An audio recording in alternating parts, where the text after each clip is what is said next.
Olá, pessoal. Hoje, para escrever melhor, veremos uma expressão que viralizou recentemente nas redes sociais, cringe, usada na seguinte situação: é cringe demais. Afinal, você conhece a expressão cringe? É o que nós veremos agora. A expressão cringe surge a partir de um tweet em que a publicitária qualifica certas atitudes de uma geração como cringe em relação a outra geração. Aqui, qualificando cringe como algo vergonhoso, ultrapassado, fora de moda.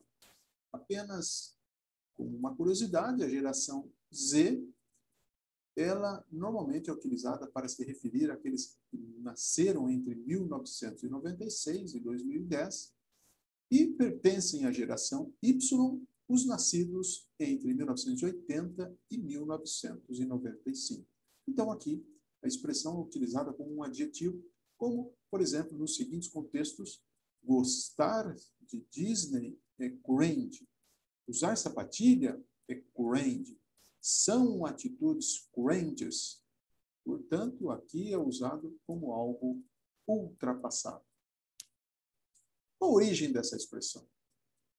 A expressão cringe vem do inglês, é, portanto, um anglicismo, e no inglês é uma palavra usada como verbo, no sentido de sentir vergonha de algo.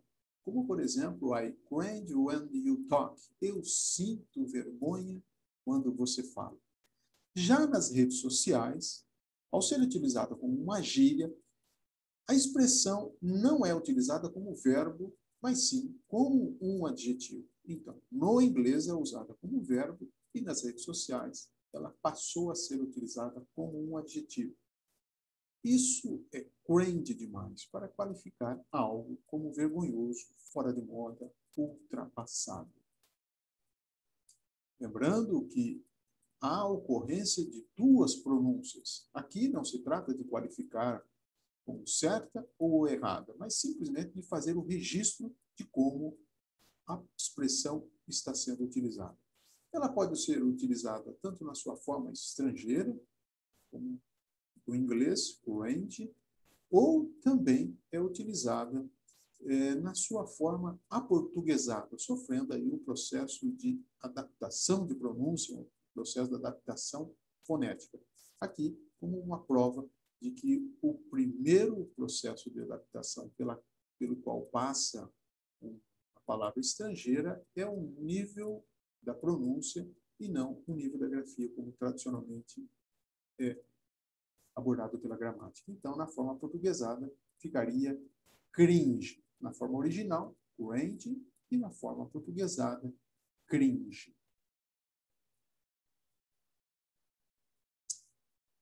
Essa expressão, que nasce como uma gíria nas redes sociais, ela está alcançando pouco a pouco a linguagem comum do dia a dia.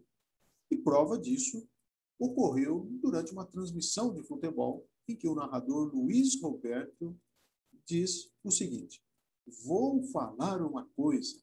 A moçada da geração Z diria o seguinte: ficar reclamando do juiz é um negócio cringe. Está fora de moda. É cringe demais.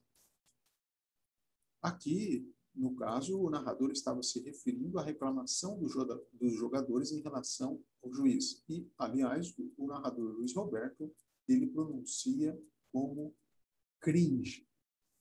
Aqui surge a questão.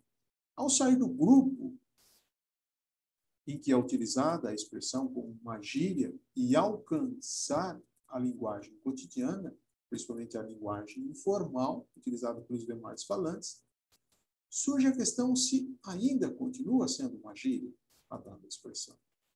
Como nós podemos interpretar esse processo? Para que a gente possa responder essa questão, precisamos entender o que é a gíria. Aliás, indico aqui abaixo na descrição um vídeo aqui no canal em que explicamos o que é a gíria. Mas, em linhas gerais, Gíria é o vocabulário exclusivo de um grupo, funcionando como um código secreto, ou seja, só é entendido pelos membros desse grupo, esse vocabulário. Então, voltamos à questão. Ao sair do grupo e ser utilizada pelos demais falantes na linguagem informal, essa expressão continua sendo uma gíria. Há para esse processo duas interpretações. Sim, mesmo com o processo da vulgarização, alguns linguistas afirmam que a gíria continua sendo gíria. Tanto é que há os seguintes termos: gíria de grupo e gíria comum. Para outros linguistas, o processo da vulgarização, ou seja, quando a gíria sai do grupo e alcança a linguagem comum, usada por todos os falantes, para esses linguistas, não há uma gíria, e sim, simplesmente, a linguagem informal, uma expressão da linguagem informal. Resumindo, então, a expressão range, do inglês, é uma expressão que se tornou uma gíria, viralizou nas redes sociais, utilizada como um adjetivo para qualificar algo como vergonhoso, fora de moda, ultrapassado. Como no seguinte exemplo: isso é cringe demais. É isso, pessoal. A todos, uma excelente escrita.